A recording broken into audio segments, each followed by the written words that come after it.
तो पहला हमारे पास क्या प्रूव करना है कि order of a is equals to order of a inverse. Basically हमारे पास क्या होता है ना, जैसे ग्रुप होता है, ठीक है, ग्रुप में हमारे पास एलिमेंट्स होते हैं, बात मान लो ए बी सी डी, इस टाइप के एलिमेंट्स हमारे पास है, और मैंने इसमें से एक ए एलिमेंट ले लिया।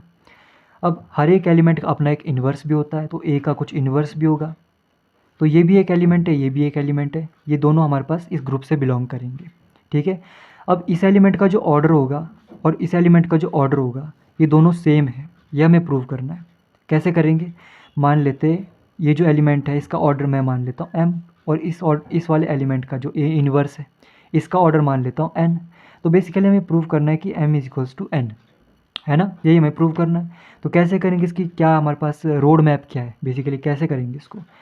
तो अगर m n को डिवाइड करता है और n m को डिवाइड करता है तो हम कह सकते हैं कि m और n हमारे पास बराबर है। तो इस तरीके से हम इस क्वेश्चन को प्रूव करने वाले हैं, ठीक है।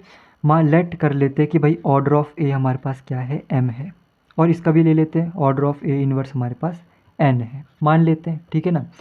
हमने क्या प्रूव करना है, टू प्रूव हमने क्या करना है कि भाई m is equals to n। सबसे पहले हम क्या लेके चलते हैं, इसको लेके चलते हैं, इसको लेके चलते हैं। Order of A equals to m, जो हमारे पास गिवन होता है ना, बेसिकली उस पर काम करना होता है। तो हमें गिवन है कि order of A equal to m, इसका क्या मतलब हुआ कि ए की पावर में एम लेके हमारे पास क्या मिलेगी, आइडेंटिटी मिलेगी। अगर मैं इसको कुछ इसकी तरह बना दूँ, ये हमारे पास इसको कैसे लिख सकते हैं, ए इनवर्स की पावर में एन लेके आइडेंटिटी, इसको कुछ इस तरह से बना दूँ तो हम कह सकते हैं कि एम एन को डिवाइड करेगा, कुछ भी ऐसा रिलेशन बना सकते हैं। तो मेरा जो मेन टारगेट है ना बेसिकली यहाँ पे ये है कि इस इक्वेशन को इस इक्वेशन की तरह बनाना है। तो इसमें हमारे पास एक इन्वर्स है, इन्वर्स की ज़रूरत पड़ेगी, तो मैंने क्या किया ना, इसको मैं इस इक्वेशन को क्या मैं इस तरह से लिख सकता हूँ, ए की पावर में एम की पावर में इन्वर्स, और यहाँ पे माइनस लगा के, माइनस और माइनस क्या हो गया, प्लस हो गया, तो इसका मतलब तो यही हुआ कि ए की पावर में एम। तो इस इक्वेशन को मैं इस तरह से लिख सकता हूँ, इक्वल टू आइडेंटिटी, ठीक है। क्या ये जो इन्वर्स है इसको मैं अंदर लिख सकता हूँ, लिख सकता हूँ, ए इन्वर्स की पावर में माइनस एम, इसको मैं इस तरह से लिख सकता हूँ। क्या मैं इसको इस तरह से लिख सकता हूँ कि इस तरह से, ए इन्वर्स की पावर में एम और इसका होल का इन्वर्स, इस तरह से लिख सकता हूँ, मीनिंग तो वही है, माइनस इंटू माइनस प्लस, इस तरह से लिख सकता हूँ, है ना। ओके, तो हमारे पास बेसिकली हमने ए इन्वर्स की फॉर्म में ला दिया इसको। ये हमारे पास दूसरी इक्वेशन हमारे पास क्या है कि ए इन्वर्स की पावर में एन लेके हमारे पास आइडेंटिटी बनती है। अगर मैं इस इक्वेशन का इन्वर्स लूँ, 2 मिनट रुक जाओ, मैं बताऊंगा क्या हो रहा है। इस इक्वेशन का अगर मैं इन्वर्स ले लूँ तो आइडेंटिटी का भी इन्वर्स लेना पड़ेगा, और आइडेंटिटी का इन्वर्स आइडेंटिटी ही होता है।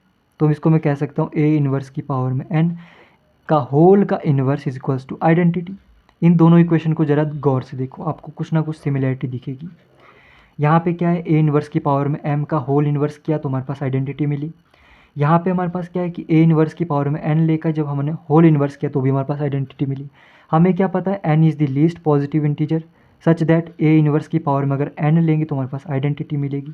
बट हमारे पास यहाँ क्या पता लग रहा है कि एम हमने एक और इंटीजर फाइंड आउट कर दिया सच दैट ए इन्वर्स की पावर में एम लेके हमारे पास आइडेंटिटी मिल रही है। सो ये तो हमारे पास पॉसिबल नहीं है। ये तो तभी पॉसिबल है अगर ये m इसका कोई इंटीग्रल मल्टीपल हो, ठीक है ना। तो हम कह सकते हैं कि ये जो n होगा, n से m डिवाइड करेगा, मतलब n हमारे पास कोई इसका इंटीग्रल मल्टीपल होगा। जैसे बात मान लो n को मैं 2 ले लूँ तो ये हमारे पास कोई भी इवन नंबर होना चाहिए, क्योंकि 2 का इंटीग्रल मल्टीपल क्या होता है, कोई इवन नंबर होता है। जैसे बात मान लो 6 है, तो हम कह सकते हैं कि 2 6 को डिवाइड करेगा। उसी तरह से मैं कह सकता हूँ n डिवाइड्स m, कह सकता हूँ कि नहीं कह सकता हूँ। तो बेसिकली हमने जो रोड मैप समझा था उसमें से हमने एक चीज़ हमने फाइंड आउट कर ली कि n डिवाइड्स m। अब हम दूसरा हमारे पास क्या बचा है कि m भी n को डिवाइड करे। अगर ऐसा होता है तो दोनों के दोनों बराबर हो जाएंगे। बेसिकली हमारे पास ये है, ठीक है। तो मैंने अभी ये लेके चला था स्टार्टिंग में, अब मैं इसको लेके चलता हूँ। क्या है हमारे पास, ए इन्वर्स की पावर में n लेके हमारे पास आइडेंटिटी, ये हमारे पास गिवन है, ठीक है। क्या इस चीज़ को मैं इस तरह से लिख सकता हूँ कि ए की पावर में n का inverse equal to identity, n को अंदर रखा, इन्वर्स को बाहर ले गया, इस तरह से लिख सकता हूँ ना।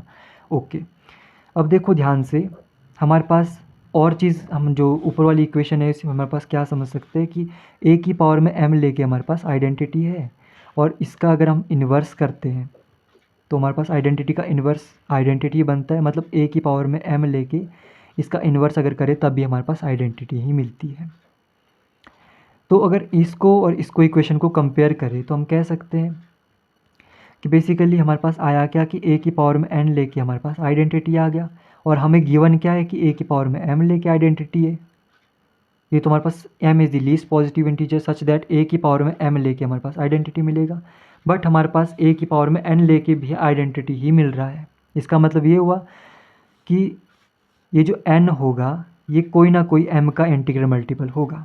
अगर m 2 है तो ये हमारे पास कोई भी इवन नंबर होगा, 4 6 8 इस तरह का। तो अगर 2 6 को डिवाइड करता है तो इसी तरह से हम कह सकते हैं कि m भी n को डिवाइड करेगा। ये समझने के लिए लिखा है मैंने, है ना।